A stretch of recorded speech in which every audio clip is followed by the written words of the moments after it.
আমরা বর্তমানে ভয়াবহ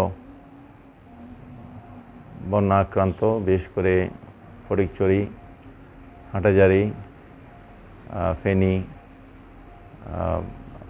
সংলগ্ন নোয়াখালী, লক্ষ্মীপুর। আসসালামু আলাইকুম রহমতুল্লাহ বারাকাতুহু। বিসমিল্লাহির রহমানির রহিম। প্রিয় দেশবাসী, আমরা বর্তমানে ভয়াবহ বন্যা আক্রান্ত, বিশেষ করে ফটিকছড়ি, হাটহাজারী, ফেনী, সংলগ্ন নোয়াখালী, লক্ষ্মীপুর এবং এই সম্প্রতি কুমিল্লার বুড়িচং, বামনপাড়া, আখাউড়া অঞ্চলের ভয়াবহ পরিস্থিতি বিরাজ করছে।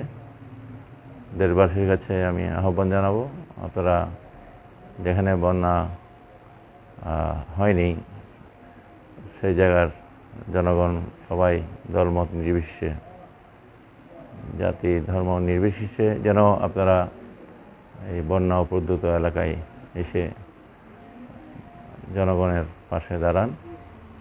আমরা আমাদের সংগঠনের পক্ষ থেকে, দলের পক্ষ থেকে আমরা ফটিকছড়ি, ফেনীতে আমাদের স্বেচ্ছাসেবক, আমাদের যারা কর্মী বাহিনী তারা কাজ করছে, উদ্ধার কার্যক্রম সহ ত্রাণ কার্য পরিচালনা করছে। আগামীকাল থেকে আমরা ওই কুমিল্লা বুড়িচংও আমরা নামব, বামনপাড়া, আখাউড়া এলাকায় আমরা কার্যক্রমে অংশ নেব। সবাইকে আমি ধন্যবাদ জানাচ্ছি।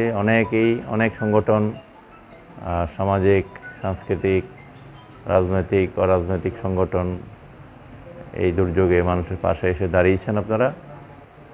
এটাই আমাদের ঐক্য যেন বজায় থাকে, এটাই আমাদের দেশকে এগিয়ে নিয়ে যাবে। আমরা জাতি হিসাবে সারা পৃথিবীর কাছে আমাদের গৌরব, আমাদের যে বাঙালি, যে আমরা যে কোনো বিপদে আমরা এক হয়ে যেতে পারি সেটারই প্রমাণ রাখবে। এবং আমরা যে কোনো দুর্যোগে এই দেশের মানুষের পাশে ছিলাম, আছি এবং ভবিষ্যতে থাকবো ইনশাআল্লাহ।